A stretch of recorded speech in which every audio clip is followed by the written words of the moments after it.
My wife ignored me for 6 years, but when I finally walked away, she didn't expect me to find someone better and happier.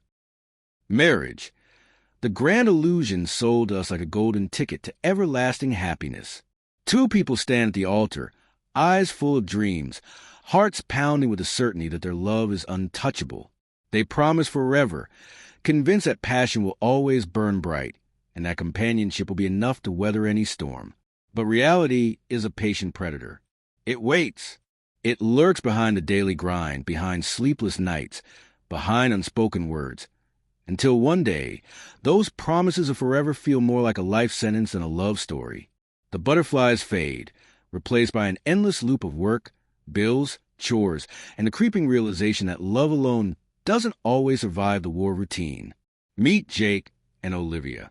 Once upon a time, they were the perfect couple, the kind that made single people roll their eyes.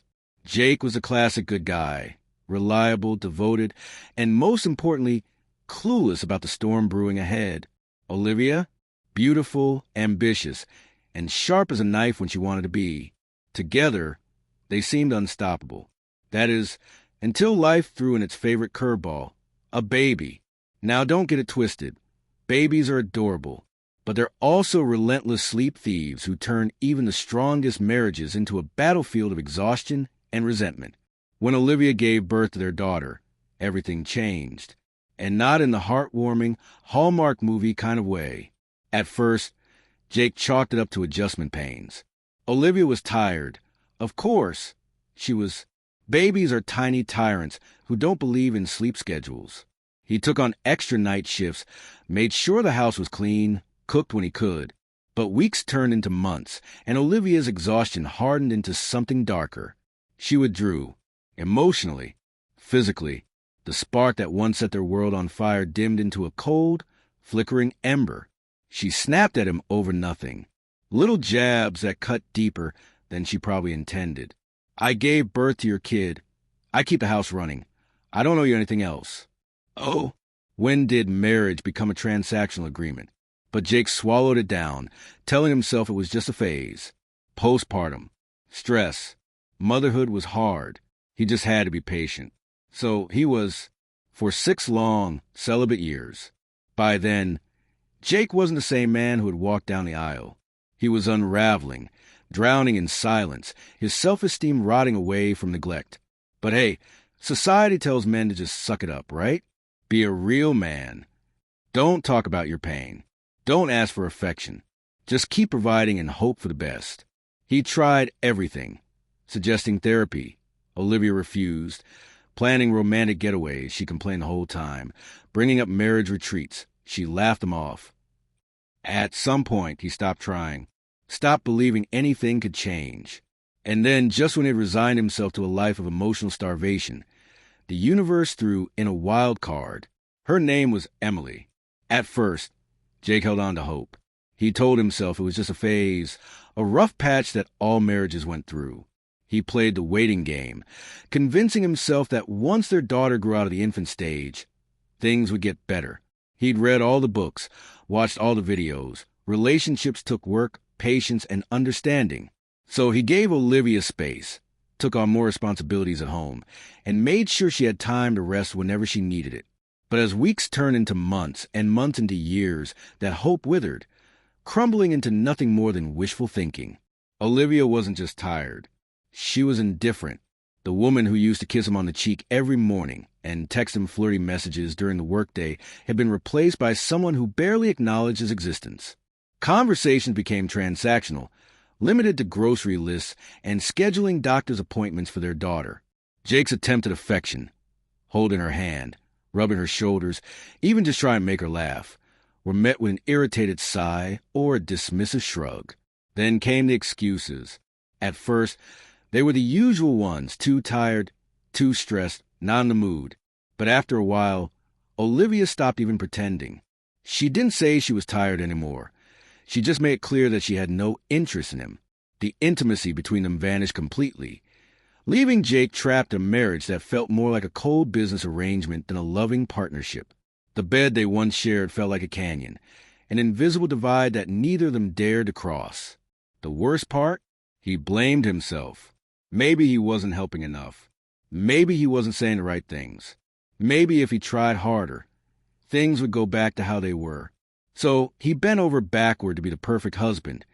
He did the dishes, made dinner, handled bath time, and never once complained when she spent hours scrolling on her phone instead of talking to him. But no matter what he did, it was never enough. Olivia had already checked out, and he was just too stubborn to admit it. Jake's self-esteem eroded. The man who once stood tall and confident now barely met his own gaze in the mirror. He buried himself in work, trying to find some semblance of purpose outside of his failing marriage. Friends asked if he was okay, and he lied through his teeth. "Yeah, just busy," he'd say, forcing a smile that never reached his eyes. He avoided conversations about marriage altogether, knowing full well that admitting the truth meant confronting something he wasn't ready to face, his own loneliness. By the time 6 years had passed, Jake barely recognized himself. He was walking through life like a ghost, existing rather than living. He poured all his energy into work and fatherhood because those were the only things that still made sense. The days blurred together. Wake up, go to work, come home, go to sleep, repeat. He stopped expecting affection, stopped hoping for change, and stopped believing that his marriage could be salvaged. Then came the breaking point, the night that changed everything. It was late. The house was silent, except for the distant hum of the refrigerator. Jake had finished another long day at work and found Olivia on the couch, eyes glued to her phone as usual. He hesitated, debating whether to say something, to try one last time to reconnect. "You look beautiful today," he said softly, testing the waters. She barely glanced up. "Don't start," she muttered, rolling her eyes. That was it. That was the moment Jake felt something inside him snap, not in rage, not in desperation, but in quiet, absolute defeat. He didn't yell. He didn't argue. He just stood there for a moment, nodding to himself as realization settled over him like a heavy fog. There was nothing left. And then one day, someone saw him, not as a husband, not as a father, but as a man. Emily wasn't just a woman who happened to cross Jake's path.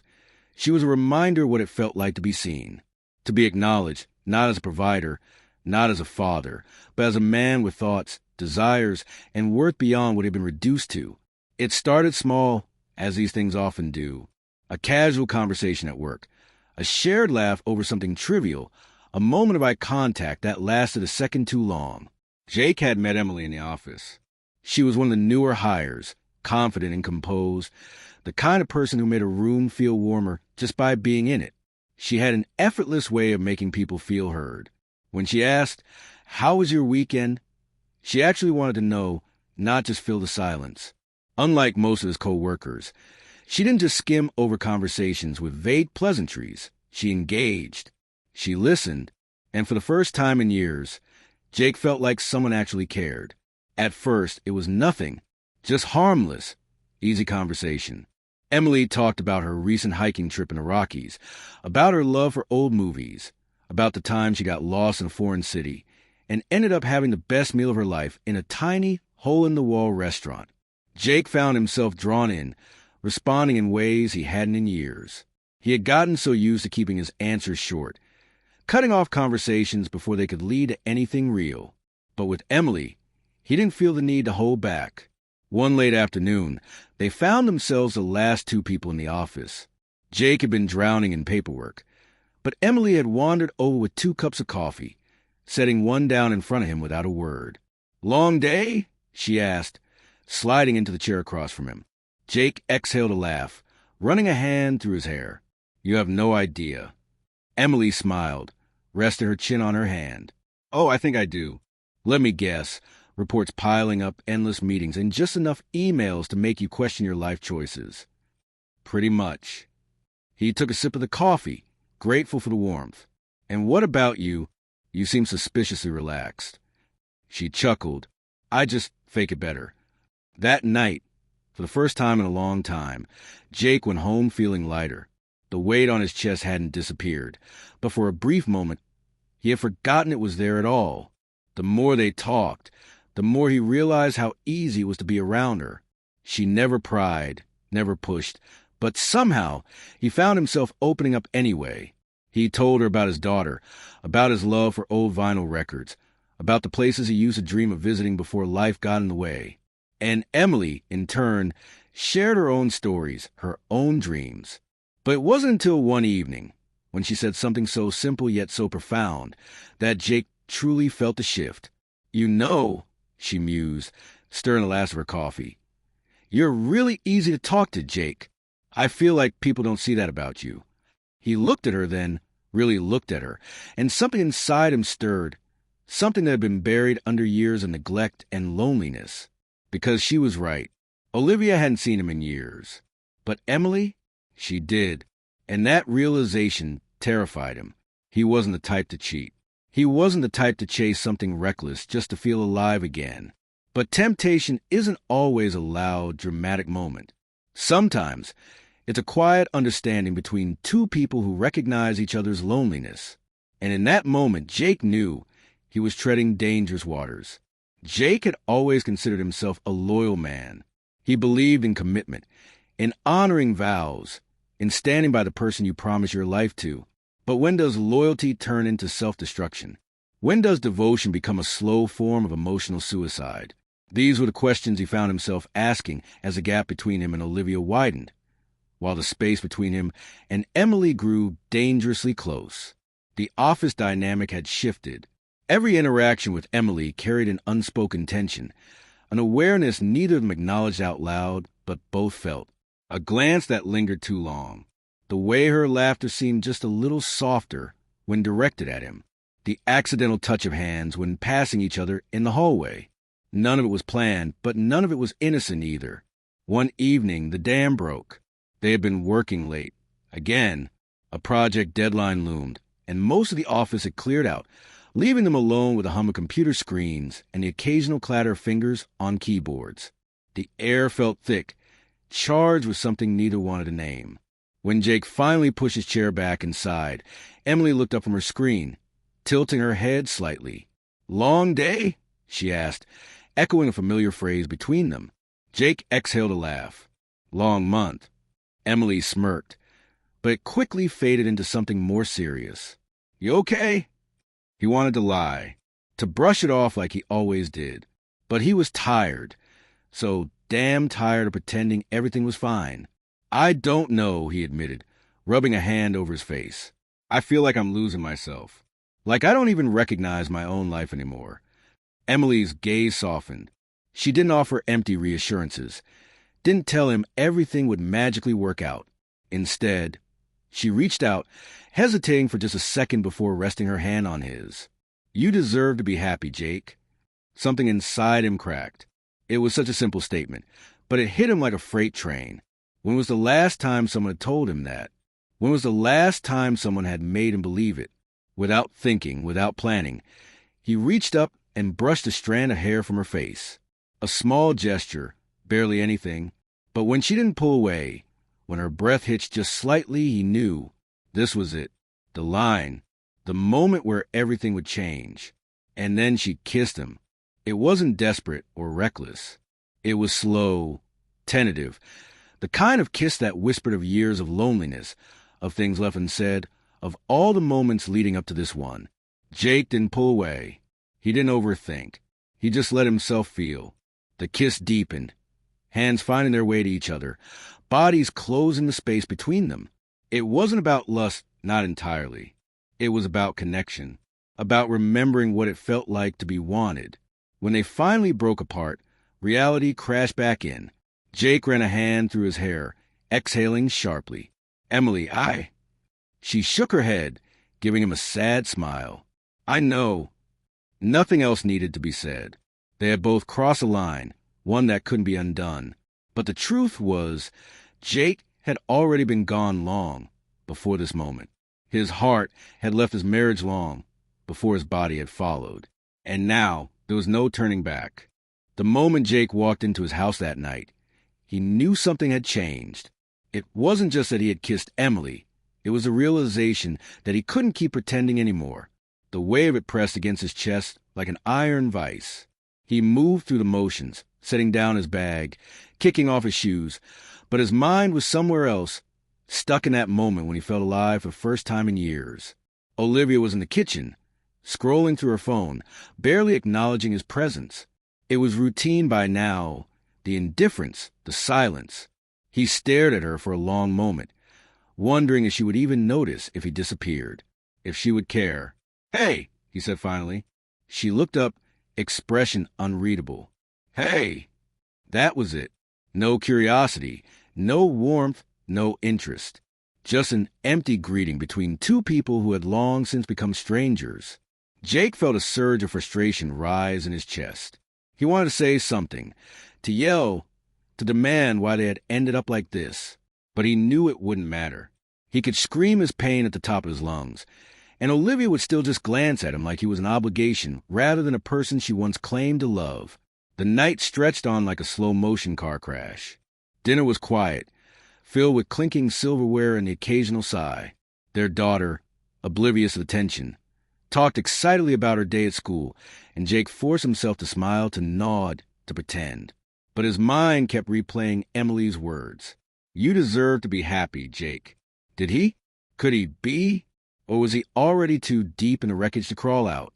Later that night, as Olivia climbed into bed and turned away from him without a word, Jake lay staring at the ceiling. The kiss haunted him, not just because of the act itself, but because of what it represented. It wasn't just a kiss. It was a breaking point, a crack in the dam that had been holding back years of frustration, loneliness, and unmet needs. He turned onto his side, staring at the woman he had built a life with, the woman who had once been his best friend, his partner in everything. And yet, as he lay there, he felt nothing. No anger, no desire, not even resentment anymore. Just emptiness. And that's when he knew something had to change. Jake wasn't the type to cheat. He wasn't the type to lie, to sneak around. But he also wasn't the type to stay in a dead marriage out of duty and guilt. For the first time in a long time, he let himself entertain the possibility of something different, a new life, a chance at happiness. He didn't know what that meant yet, whether it was Emily or just freedom from a life that was slowly suffocating him. But one thing was certain. The old Jake was gone, and there was no going back. Jake stood at the threshold of his home, suitcase in hand, heart pounding like a war drum in his chest. The decision had been made, not in some impulsive burst of passion, not in a moment of weakness, but in the quiet, suffocating weight of realization. He couldn't do this anymore. He wouldn't. Olivia sat at the dining table, eyes flickering between her phone and the divorce papers he had left in front of her. The tension in the air was palpable, thick like a storm waiting to break. She had barely looked at him when he told her, barely reacted. "So that's it?" she finally said, voice devoid of emotion. Jake swallowed hard. "Yeah, that's it." She nodded slowly, as if it just told her they were out of milk. Not that he was leaving the life they had built together. No screaming, no begging, no apologies. Just apathy. And that, more than anything, confirmed that he was making the right choice. "I'll tell our daughter when she wakes up," Olivia said, still not looking at him. "I'll be back for her on Saturday." Another nod, another indifferent glance at her phone. And just like that, 6 years of trying, of hoping, of waiting for a spark that never reignited, all came to an end. Jake turned and walked out the door, out of the silence, out of the weight that had been suffocating him for years. As he stepped onto the street, the cool night air hit him like a splash of reality. His heart clenched, his body tensed, but he didn't look back. Emily's apartment was only a short drive away, but the journey felt longer, heavier, as if he were driving through the remnants of his old life. He parked, staring up at the dimly lit windows of her place, hands gripping the wheel as doubt threatened to creep in. Would this be any different? Was he just running from one disaster to another? But then, as it should sense him, Emily's front door opened, and there she stood, hair loose, eyes searching, expression unreadable. And for the first time in years, Jake felt something other than numbness. She smiled. "You made it." "I did." She stepped aside, silently inviting him in. Jake hesitated only a moment longer before grabbing his bag and stepping into the unknown. The past was behind him, the future uncertain. But for the first time in a long, long time, He felt alive,